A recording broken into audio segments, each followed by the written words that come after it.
Our sun is dying. Mankind faces extinction. 7 years ago, the Icarus Project sent a mission to restart the sun. But that mission was lost before it reached the star. 16 months ago, I, Robert Kappa, and a crew of 7 left Earth frozen in a solar winter. Our payload, a stellar bomb with a mass equivalent to Manhattan Island. Our purpose, to create a star within a star.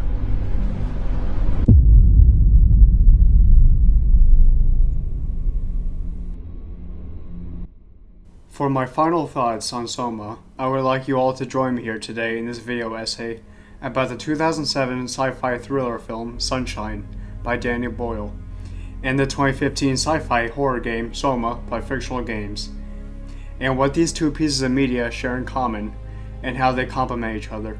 As we all know about SOMA, the game takes place in a distant future at the bottom of the sea, at a facility called Pathos 2. The last remaining crew were on a mission to capture and preserve the last remnants of humanity into a virtual world called the Ark, and launch it into space with the use of the Omega space gun. The initial threat to humanity's survival was the comet that plunged into the Earth, rendering it uninhabitable, with the last of humanity trapped at the bottom of the sea on borrowed time, as the power reserves of the facility cannot sustain them all for the foreseeable future. The authorized personnel at Carthage Industries who inhabited Site Alpha at Pathos 2 saw to this with the creation of the Warden Unit, or the WOW. It's the station-wide artificial intelligence that acted as the brain of Pathos 2, built with the intention to oversee operations across the facility. But after the comet destroyed the surface of the planet, its primary protocol became to preserve humanity, whatever the cost. As a result, the WOW grew, stretched, and contorted its presence throughout the entire facility, spreading to any system or sentience it could influence. During the events of SOMA, the WOW becomes the main threat to our protagonist. SOMA's underlying theme is about consciousness and what it means to be human.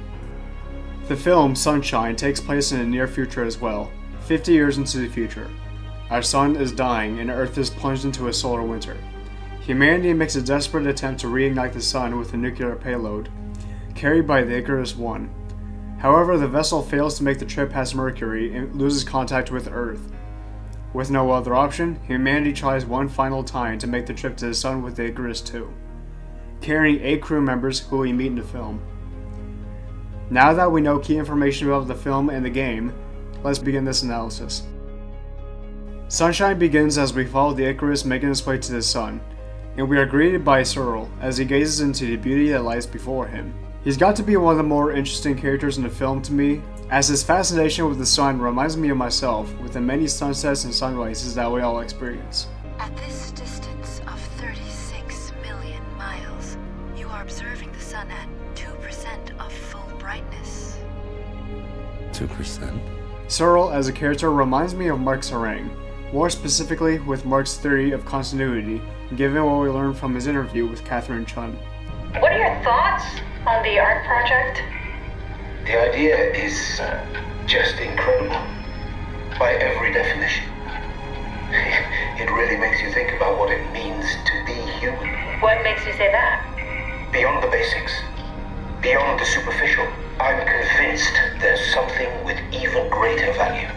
You have provided a platform, which is not necessarily restricted to our digital progeny, but a means of actual survival. It's my sincerest belief that we can go on living through the reality of continuity. Now let's compare this to when Searle talks to his crew. The psychic tests on deep space. I ran a number of sensory deprivation trials, tested total darkness on flotation tests. And the point about darkness is you float in it. You and the darkness are distinct from each other because darkness is an absence of something. It's a vacuum. But total light envelops you. It becomes you. It's very strange. I recommend it. Subsequently, both of these men meet their ends with the same philosophy that they uphold to. Mark commits suicide, believing that his consciousness will carry over to the Ark, and Searle stays behind in Icarus I as the intense sunlight that he subjected himself to finally consumes him. As we find out in Soma, Mark's theory was wrong and it led to tragic consequences. But Cyril's philosophy about the light and darkness stems not only from his own experience as a ship's psychologist, but through many trials and experiences that he ran with sensory deprivation, contrasting the euphoric experience by floating in total darkness and being one with the light. During the trip to intercept the Icarus I to double their chances of the mission, one of the crew members makes a fatal error in the realignment to the ship's shields, and they stop to make repairs. However, after making a damage assessment from the destructive waves of sunlight, the oxygen garden and air reserves get hit by a blast of sunlight and the ship's AI takes over to fix the ship's alignment. I think we're venting O2. Resuming computer control of Icarus 2. Negative, Icarus, manual control. Negative, Cassie. Computer control. Returning vessel to original rotation. What? Icarus, override computer to manual control. Negative. Mission in jeopardy. Override command statement. Manual flight controls removed. Why? Negative, Icarus, negative. State reason immediately. Fire and oxygen garden.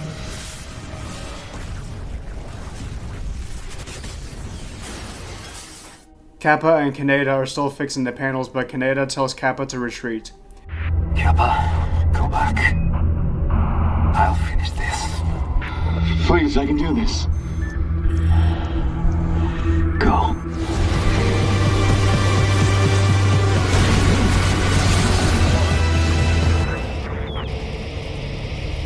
After the loss of the captain of the Icarus II, they still proceed with their trip to the Icarus I.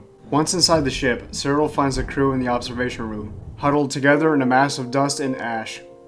Mace discovers that the ship has been sabotaged by finding the mainframe destroyed, despite all the other functions and oxygen reserves of the ship being fully functional. Looks like we got what we came for. No, we don't. Go ahead, Mace. I know what caused the distress signal. There's a coolant failure of some kind, and the bottom line is, it doesn't matter that Kappa has his payload. Without the mainframe, we can't fly. It's been sabotaged. Before they can plan their next move, both the Icarus I and Icarus II are violently ripped away from the airlock dock connecting them. What happened? The airlock's destroyed. There's only one suit. Kappa's taking it.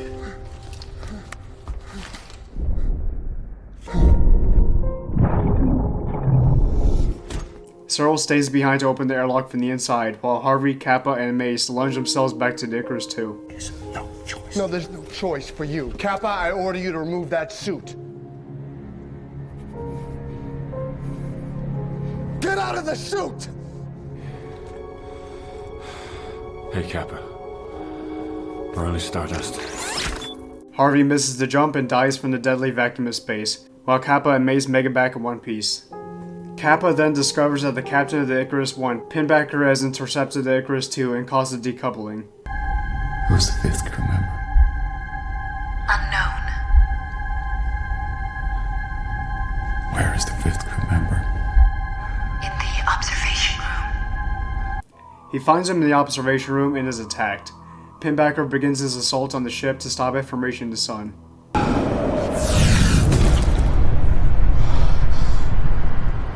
Are you an angel? Has the time come? I've been waiting so long. Who are you? Who am I? At the end of time, a moment will come when just one man remains. Then the moment will pass. The man will be gone. There will be nothing to show that we were ever here but stardust. Not your god. Mine. Pinbacker greatly reminds me of Terry Akers. While Delta was evacuating to Theta due to the expanding threat of the WoW, Akers stayed behind in voluntary isolation in the coming months, subjecting himself to the vices of the WoW, rendering him blind and consumed by delusions and malice. Akers is headed for Theta. Strasky, it's Como Rigby. Akers has gone mad. He's dangerous. Strasky, I can try sending. I have pictures. He later calls Theta to be transported, and when the evac crew arrived, he killed them all and planned his assault on Theta. Peter, can you hear me? I hear you, Terry. I mean, Mr. Akers, sir. I've changed my mind. I would like to come to Theta. Let Delta sleep. Of course. Wow. Honestly, didn't expect to hear from you again. Such a long time since you checked in. We have a few divers in a Zeppelin surveying Lambda at the moment. I'll just make sure they pick you up when they're done. Thank you for the warning. I'll make sure they feel welcome. Okay. See you when you get here. We see a similar event happen in Sunshine when Pinbacker, much like Searle, subjects himself to overexposure in the sunlight in the observation room, and while Searle had his limits, Pinbacker wanted to let the sun consume him in all of his radiant glory. As a consequence, he's left with third-degree burns all over his body and is driven by religious fanaticism and delusions of grandeur. To become one with light is to be destroyed by it. Pinbacker becomes the secondary threat to our heroes in the film, other than the sun itself. There's a video essay by Tom Vanderlyn that dives heavily into the film that has greatly inspired me to make this video, but Soma makes his complimentary to the film. Now let's focus our attention on Mace. His role is the ship's mechanic, but his strong, unwavering convictions give him a leadership role in the film. His character reminds me of Brandon Wan. While not playing a large role in the art project, in life he sacrificed himself to buy the evacuees of Theta time for them to escape and reach Omicron. Stromer, Brand, where are you? it got out of hand. I'm in sector RD4. Did you get everyone downstairs? Yeah, we're safe for now. But you need to get moving. They're gonna figure out where we are and come for us. Don't worry about it. The stairs are blocked, and I killed the elevator. Pull the connector chip from the lock. Why? That means you're stuck as well. Only way to keep you guys safe. Take the shuttle, go to Omicron. God damn it, Juan. You just had to be the hero, you bastard. Good luck, sir. Tell Alice I love her. Mace in the film also puts others above himself, like with his actions to make sure Kappa gets back to the Icarus II. Alright, listen. We can't depressurize when we open the airlock for Kappa, so the force of the expelled gas is gonna fire him out, right? Right. Alright, if you open your airlock and we line it up just right, he'll fire inside. And so will we. He has many moments of anger in the film, but he remains loyal to the crew to complete the mission. As he states, "We have a payload to deliver to the heart of our nearest star. We're delivering that payload because that star is dying, and if it dies, we die. Everything dies. So that is our mission. There is nothing, literally, nothing more important than completing our mission. End of story." He makes one final heroic action to get the Icarus II back online after Pinbacker sneaks back onto the ship and sabotages it. Do it, Kappa!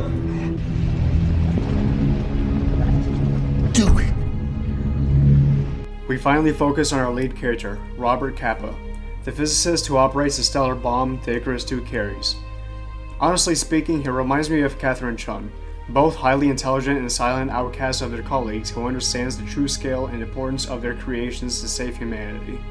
Catherine made the art to preserve humanity, and Kappa made the stellar bomb to reignite the sun and save humanity from extinction. While both of these premises are very improbable, they reflect a higher importance of what it truly means to be human. Are you suggesting we keep it down here? Doesn't that defeat the whole purpose? Eternity among the stars, remember? At first, I couldn't really see the point of it. But then I thought, why shouldn't we, right? I mean, if we are able to save even just a small piece of ourselves, why wouldn't we do that? So you are in favor then?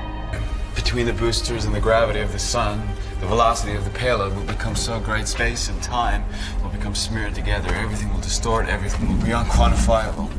You have to come down on one side or the other. I think it's really important we do this. We can just keep it down here, and we don't have to risk the Ark being shot through 5,000 meters of broken barrel, and then push through another 100,000 meters of a dust-filled atmosphere. Will the casing stand all that pressure? Oh, the odds aren't great. Catherine, say something. I need a decision. It's not a decision, it's a guess. It's like flipping a coin and asking me to decide about whether it'll be heads or tails. It's a great idea. Finally, we have something to do. Am I right? Are you optimistic about the project's chances of About the Ark reaching space? I don't care what you think. I'm launching it. No need to be like that. Let's just hang on to it for a while and think about it. We can launch it later. No, that wasn't the deal. We made it to save them. To launch it. Out there, it's hope. Down here, it's a fucking terrarium waiting to die with the rest of us. We've mined all Earth's fissile materials for this bomb. There's not going to be another payload. The one we carry is our last chance. Our last, best hope. You already solved the biggest problem. How to actually get us all in there. Yeah, I think we can do it. But it's not going to be easy. Cyril's argument is sound. 2 last hopes are better than 1. Get away from the Ark! I'm taking it! No, you're not. Why, Kappa? Because the rest of us are lower priority. I am the captain! The mission needs a captain to hold it together! No, we launch it today. This is my project, my Ark. It's bigger than that. It's not for you to decide. We're talking about the fate of mankind. There is no choice. No, there's no choice for you. Kappa, I order you to remove that suit.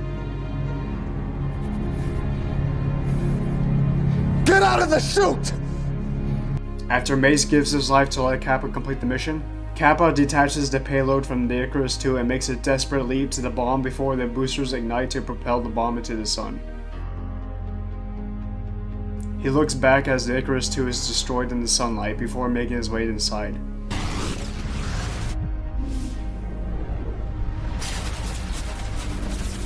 Pinbacker makes a final attempt to stop Kappa from igniting the bomb before he is saved by Cassie, who is the last crew member of the Icarus II. For 7 years, I spoke with God.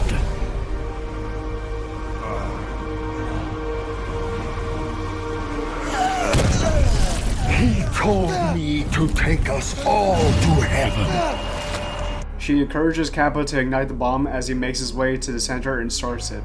In just the nick of time, the surface of the sun makes its way inside, and before Kappa can feel its fury, he opens his eyes and finally acknowledges the beauty that lies before him, as Cyril had experienced. You and the darkness are distinct from each other because darkness is an absence of something. It's a vacuum. But total light envelops you. It becomes you. He reaches out and touches infinity in the palm of his hand. As the screen fades to white and we come back to Earth, and with his final message from Kappa, we are greeted by the light of the sun once more, as the crew of the Icarus II and humanity as a whole have saved their world.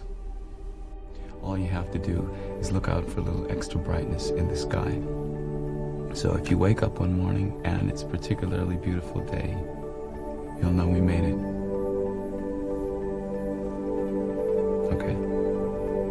I'm signing out. And I'll see you in a couple of years. As stated before, SOMA gives us a visceral experience of our humanity and our perception of existence, while Sunshine gives our existence meaning.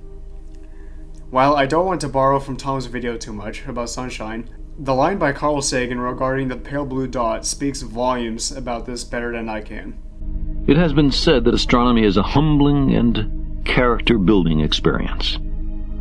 There is perhaps no better demonstration of the folly of human conceits than this distant image of our tiny world. Consider again that dot. That's here. That's home. That's us. On it, everyone you love, everyone you know, everyone you ever heard of, every human being who ever was, lived out their lives.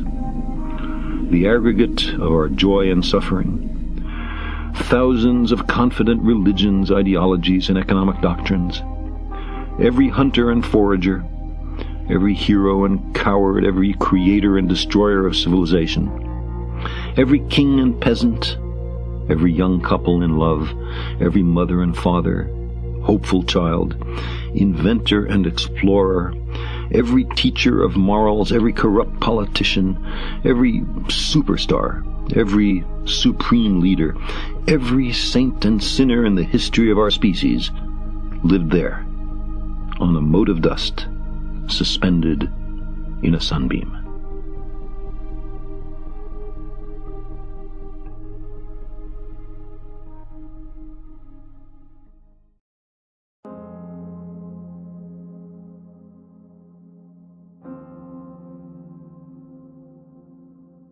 I've played through Soma enough to know the story forwards and backwards, but Sunshine was a refresher course for me. It gets better after each viewing, and I wish more people would come to appreciate the film as much as I do. And I wanted to bring Soma into the discussion since, in my opinion, both the film and the game complement each other in their themes and messages about humanity, existence, and meaning. This concludes my analysis and breakthrough of Soma and Sunshine. I hope you all enjoyed this video. If you haven't already, please like the video, subscribe, and share with your friends. I highly recommend it, and I think you would agree that these two pieces of media complement each other. Once again, thank you all for watching. I'll see you all next time. Eternal bliss among the stars. It's like poetry. I watched them hit us from observation. Got to tell you, Moonbase, it was beautiful. I remember you. I don't want to die if I remember you the way that I do.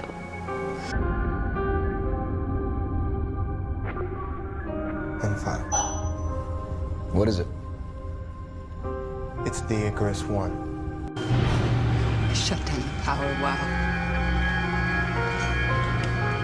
It killed us all. Let me guess. The surface of the sun? Only dream I ever have. Every time I shut my eyes, it's always the same. All our sons, all our hopes, our dreams are foolish. In the face of this, we are dust, nothing more. And to this dust, we will return.